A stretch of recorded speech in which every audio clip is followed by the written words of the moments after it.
personas están guardándose en santidad?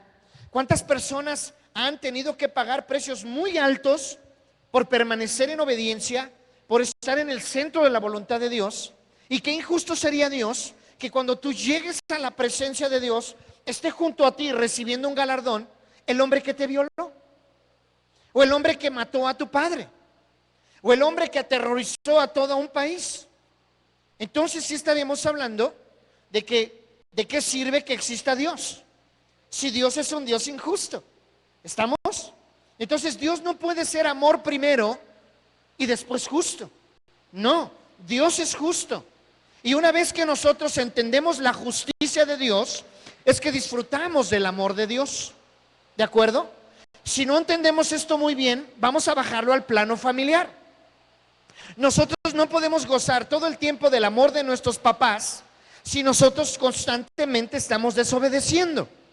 Si nosotros nos salimos del círculo que se ha establecido en nuestras casas, a lo que nosotros le llamamos reglas, leyes, disciplina, costumbres, como tu familia como papá y mamá hayan establecido las reglas en la casa, para que nosotros podamos disfrutar del amor de ellos, necesitamos permanecer obedeciendo esas reglas. Cuando nosotros nos salimos de eso, nuestros padres estarían siendo padres injustos, estarían siendo padres imprudentes si no aplicaran la justicia. ¿Cuántos de nosotros como papás hemos tolerado algunas cosas de nuestros hijos y que esas cosas han llevado a nuestros hijos a la perdición? O no solo a la perdición, a la muerte. ¿Y todo por qué? Porque no hemos sido justos. Y así es Dios. La humanidad hizo lo malo y la humanidad es responsable de lo que ha hecho. Como un hijo o una hija que abandona a sus padres, muchas personas rechazan la verdad de Dios, lo desobedecen y no desean tener una relación con Él. Y han levantado toda una serie de argumentos alrededor de ellos para no obedecer a Dios. Y entonces vemos nosotros cuánta gente, inclusive aquí, ha llegado a vida nueva y se arrepiente y conoce a Dios, pero cuando Dios se remanga el manto, la túnica, cuando Dios se remanga la camisa y te dice, ok, entra a tu vida, es como entrar a una casa, y dice Dios, esto para afuera, esto para afuera, esto me lo repellas, esto me lo quitas y me lo pintas y me lo haces nuevo, y esto también. Ahora vámonos a otro cuarto y empieza Dios, esto para afuera, esto para afuera, y vámonos al otro, y vámonos al sótano, y empieza Dios hasta el sótano. Y de repente por ahí hay un cuartito chiquito en donde inclusive solo tú tienes la llave y Dios te dice, la llave. Oye, Señor, la llave. Mira, todo lo demás sí te lo acepto, pero esto no. Esto aquí se queda. Eso no me lo toca ni mi madre. Nadie lo toca. Entonces, ¿qué hace Dios? Por cuanto Dios es justo, dice, bueno, no te voy a obligar. ¿Y qué hace Dios? Se sale. Se sale. ¿Por qué? Porque Dios no puede estar en una actitud de estira y afloja. Ahora sí te doy, ahora no te doy, ahora sí te doy. Y muchos de nosotros hacemos eso con Dios. Y cuando las cosas van mal, le pedimos a Dios. Y cuando Dios no nos ayuda, entonces le reclamamos a Dios. Decía yo el domingo pasado en la tarde, que cuántas veces he escuchado a hermanos y hermanas que dicen, es que Dios no me oye. Es que yo creo que Dios no me ama porque Dios no me oye. Y yo les he dicho, bueno, ¿tú crees que Dios no te oye? ¿Tú crees que Dios está sordo? Claro que no. Dios nos oye a todos. El que no te haya contestado es otra cosa. Ahí tendrás que preguntarte tú, no Dios. Tú tienes que preguntarte por qué no te está respondiendo. Y eso sucede con toda la gente, con todos los seres humanos.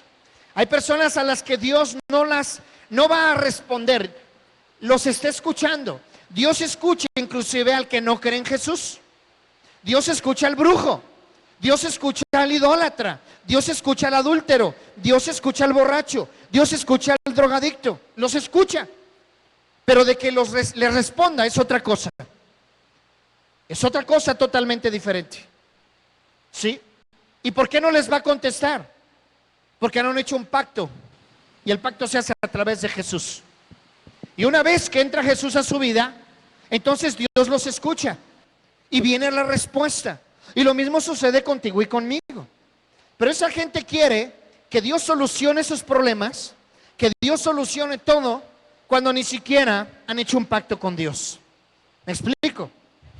Tenemos el testimonio de una iglesia en donde hace esta última inundación que hubo, todo el pueblo quedó inundado, todo el pueblo. La estación de camión, las oficinas de gobierno. Y algo impresionante, porque platicábamos con este pastor y le hablábamos y le decíamos: oye, dinos qué necesitas. No tendremos mucho, pero lo poco que tengamos te lo mandamos.